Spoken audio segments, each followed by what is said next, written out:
In her new collection of columns from the Wall Street Journal, Pulitzer Prize winner Peggy Noonan takes readers on a journey through the essence of our nation's character. With her trademark blend of storytelling, historical insight, and journalistic rigor, Noonan explores what unites us as a people, even in divisive times. She sat down with Jeff Bennett yesterday to discuss a certain idea of America. Peggy Noonan, welcome to the NewsHour. Thank you. You say this book is about loving America and enjoying thinking aloud about it. Tell me more about the intention behind the book. Oh, gosh. An editor and I went through the past few years of columns that I've written for the Wall Street Journal. And what we found was that we liked the most, enjoyed the most, had the most fun with, and also felt a feeling of satisfaction about those columns that deal with history, mostly American history, and mostly with America and its essence and what it is now and what we're trying to make it. To me, America has been simply a great subject of my life. Maybe it's been the great subject of everybody's life, but I was very conscious in going through my stuff that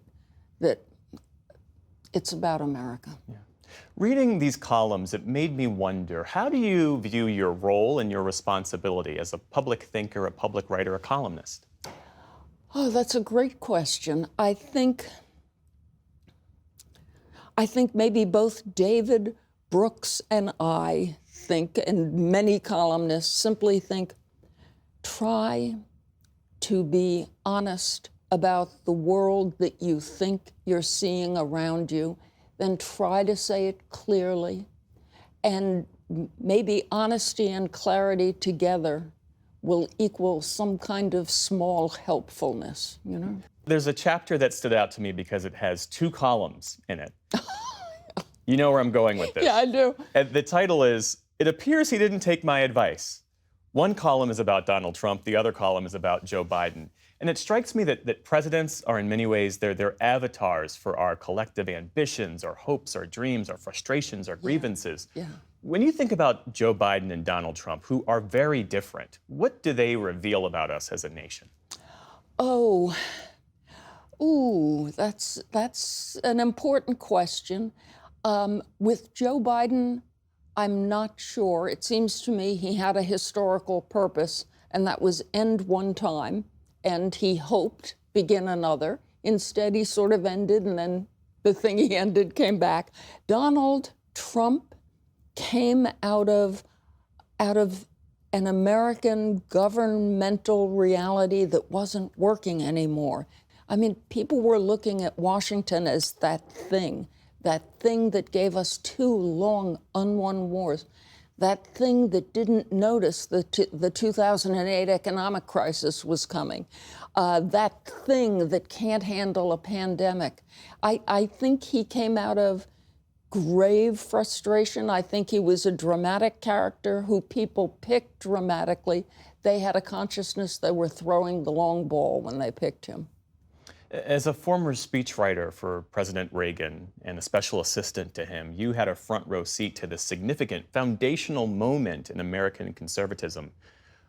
Do you see any through lines between that moment and the moment in which we're living, or are they completely disconnected in your view, the Reagan era and the Trump version of conservatism? They're not completely disconnected. I'll tell you one thing that I think is a through line. During the Reagan era, 1980-88, I think the media understood the Republican Party to be the party of the rich and of mink stoles and of let's get dressed up, get in the limo, go to the convention, then go to the fundraiser. Understandably, that was kind of the portrait. But I was there, and I could feel the populist impulses beginning to gather. I was there when working class folk started to feel more comfortable with the Republicans for the first time in a few generations.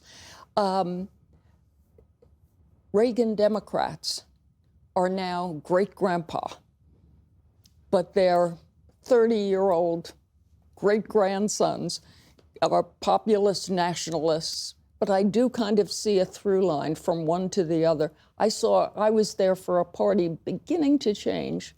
This is the change. Given the challenges facing both parties right now, what do you think are the key qualities that will define political leadership in the decade to come? Oh, gosh. Well, I think Donald Trump sort of set a template for probably going back to the old-fashioned person in the suit and the tie and speaking the things we used to really like you're very collected, you speak in rounded sentences and paragraphs, and you're well modulated and sophisticated and earnest and unshook and not dramatic and emotional. Those things just don't have as much value, let's face it, for the future, for the Democrats or the Republicans. So I think it'll be a more emotional and acting out kind of time. What do we lose, though, when we lose that standard of decorum and decency in our culture, setting aside the politics? Yes, yeah, I understand. You know what we lose? We lose modeling for the young. It is the job of adults, in part, to show the kids how it's done, how you act, what dignity looks like, what being a real grown-up looks like.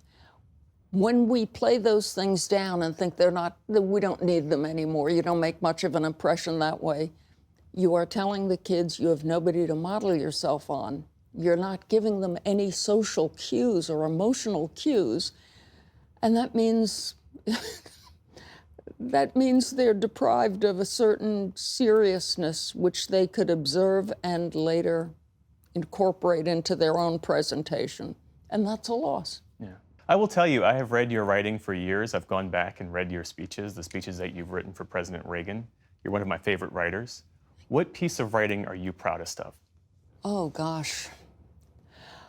When I was just starting at the Wall Street Journal as a weekly columnist, 9/11 happened. And I did, for the next year, 50 columns on 9/11. And in those columns, I was working out everything, every intellectual obsession, every emotion, every fear.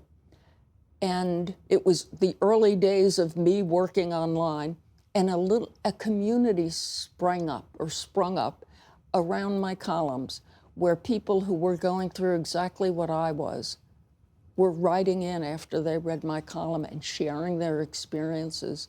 And it was something I'd never seen before because the internet was new and what I was doing was new. And Jeff, it was wonderful. It was a community. You know, we all say these phony words about healing and stuff like that, but it really was a community that sprang up and was healing together. And in a way, I'll never get over that, of being part of that. It was beautiful. The book is A Certain Idea of America by Peggy Noonan. A real honor to speak with you. Thank you so much for coming in. Thank you. You are so kind to do this. I really appreciate it.